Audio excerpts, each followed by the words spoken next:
جی جزاک اللہ اللہ خیر۔ آج کی جو آخری دو آیات جن کی تلاوت، ترجمہ اور تفسیر بیان کی گئی ہے، اس میں جو آیت نمبر 140 ہے، اس میں بنیادی طور پہ اللہ رب العزت نے خاص طور پر یہود اور نصارہ کو مخاطب کر کے یہ کہا ہے کہ کیا تم اس علم کی بات کرتے ہو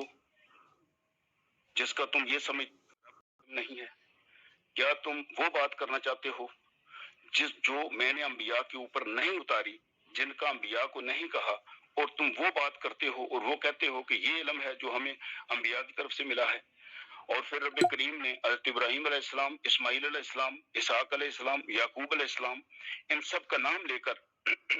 یہ کہا کہ جو علم ان کو دیا گیا وہ علم وحدانیت کا علم تھا، اور وہ انبیاء تھے، وہ مسلم تھے،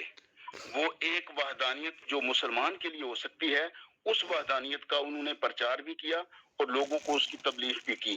تو کیا تم یہ سمجھتے ہو کہ رب اس سے ناواقف ہے؟ اور پھر رب کریم نے یہ بھی کہہ دیا ان کو بڑے کلیئر الفاظ میں کہ اگر تم یہ سمجھتے ہو کہ یہ جو جلیل القدر انبیاء تھے یہ سارے کے سارے آج تمہاری نظر میں یا یہودی تھے یا نصرانی تھے، تو اس کا مطلب یہ ہوا کہ تم نے صدیوں بعد یہ اپنی طور پہ فیصلہ کر لیا جو تحریف کی، خواہ لفظاً یا مانوی تعریف تھی، لیکن اس تعریف اور اس علم کو جو بگاڑ پیدا کر کے جو اس وقت کے یہود اور نصارہ کے جو علماء تھے، جو مشائخ تھے، جو ان کے سربراہان تھے، جو علم والے جن کو کہا جاتا تھا، یہ ان کو کہ تم یہ بتانا چاہتے ہو کہ جی یہ علم ہے، تو رب کریم نے کہا کہ نہ، ایسا ہرگز نہیں ہے، بلکہ تم اس غلطی پر ہو، اس لیے کہ انبیاء نہ یہودی تھے نہ عیسائی تھے، وہ مسلم تھے،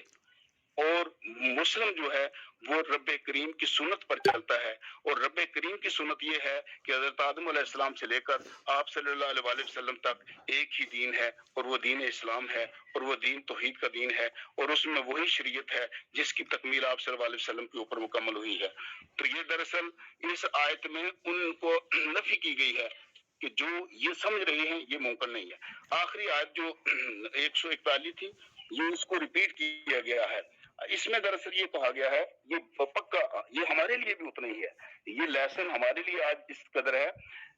کہ جو شخص جو عمل کرے گا، جو انبیاء نے کیا وہ ان کے لیے، جو ان کی امتوں نے کیا وہ ان کے لیے، جو شخص عمل کرے گا اس کا اجر اس کو وہی ملے گا قیامت والے دن، کسی دوسرے کا کوئی بوجھ نہیں اٹھائے گا، نہ ہی کسی دوسرے کا عمل متاثر کرے گا۔ لیکن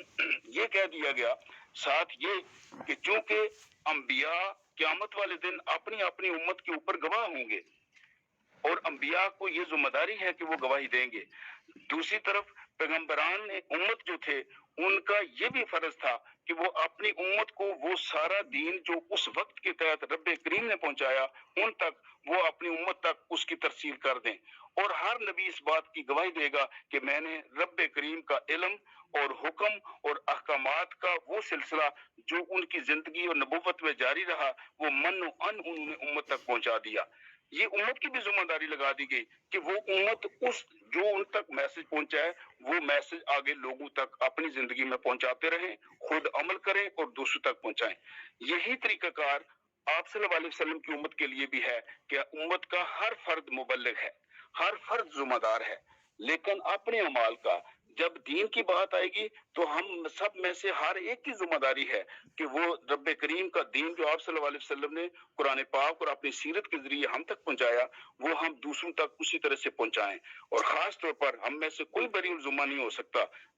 جبکہ ہر ایک کو رب کریم نے یہ کہا کہ ہر شخص اپنی فیملی کا، اپنے کنبے کا ذمہ دار ہے، ہم میں سے ہر شخص اپنی اولاد کا ذمہ دار ہے، ہماری اولاد اپنے اعمال کا حساب خود دے گی، لیکن ہمیں یہ حساب دینا پڑے گا اس آیت کے مطابق کہ ہم نے اپنی اولاد کی تربیت قرآن پاک جو رب کریم کی سنت اور آپ صلی اللہ علیہ وسلم کا قرآن کا بیان جو آپ صلی اللہ علیہ وسلم کی سنت، یعنی کہ ایک اللہ کی سنت کہ اللہ نے وہی دین جو آج تک پہنچایا، اور آپ صلی اللہ علیہ وسلم کی سنت کہ آپ نے جو قرآن پاک کی تشریح کی اور اپنی سیرت کے ذریعے ہم تک جو عمل پہنچایا وہ عمل اس کی تربیت ہم نے اپنی اولاد تک پہنچائی کہ نہ پہنچائی. اگر ہم اس میں ناکام رہے تو اس کا سوال تو ہمیں اس کا جواب دینا پڑے گا رب کریم کو. لیکن ہمیں اپنے اعمال اور اولاد کے اپنے اعمال ان کے لیے ہوں گے. لیکن ہر ایک کے نیچے جو کام کرتا ہے، مثلا گھر کا سربراہ اپنی فیملی کا ذمہ دار ہے کہ ان کی وہ تربیت کرے. آگے کو نہیں مانتا تو وہ نہ مانے. انبیاء کی اولاد بھی نہیں مان رہی تھی. حضرت نوح علیہ السلام کے بیٹے جو نہیں مانا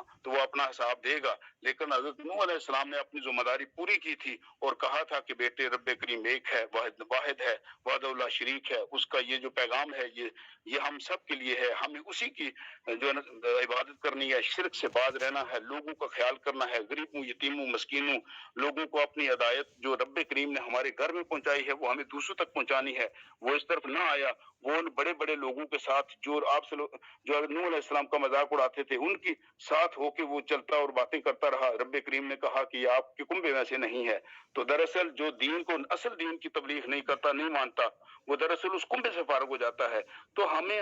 اپنی ذمہ داری پوری کرنی ہے. اس آخری آیت جو ہے نا، یہ ہمیں یہ پیغام دے رہی ہے اس کہ ہم اپنی ذمہ داری پوری کیے بغیر رب کریم کے پاس حاضر ہوں گے تو اس کا جواب ہمیں بڑا مشکل میں ڈال دے گا. تو لہٰذا ہماری یہ ذمہ داری بنتی ہے کہ ہم پوری توجہ کے ساتھ دین کی اصل جو ہے وہ اپنی اولاد تک پہنچائیں، اپنے بہن بھائیوں تک پہنچائیں، اپنی بیویوں تک پہنچائیں، بیویاں اپنے شوہر تک پہنچائیں. اس لیے کہ بیوی اور شوہر کا جو حقوق ہے وہ یہ بھی ہیں کہ وہ ایک دوسرے کو اس دین کے اوپر قائم رکھیں، اس دین کے احکامات کے اوپر قائم رکھیں، تاکہ وہ بھی ایک دوسرے کا جو سوال و جواب ہے وہ کہہ سکیں کہ میں نے اس کا حق ادا کیا، اس نے میرا حق ادا کیا. حق جو ہے دین کا حق، سب سے بڑا حق دین کا حق، یہ اس سے ہم بری زبان نہیں ہو سکتے. تو یہی آج کا آخری اس کی سمری میں آتا ہے کہ دین کا حق ادا کرنے کے لیے رب کریم نے اس آیت کو، جیسے ڈاکٹر عبداللہ صاحب نے کہا کہ یہ آیت بھی ریپیٹ ہوئی ہے 140 اور شاید 135 آیت کا کہہ رہے تھے. تو یہ ایگزیکٹلی ریپیٹیشن ہے. تو ہمیں رب کریم توفیق دے کہ ہم ایک تو اس پیغام کو درست طریقے سے سمجھ سکیں، دوسرا ہم دوسرے لوگوں تک اس کو پہنچا سکیں. رب کریم ہمیں اس پر کاربند رہنے کی توفیق عطا فرمائے. بہت شکریہ. جزاک اللہ. اللہ خیر.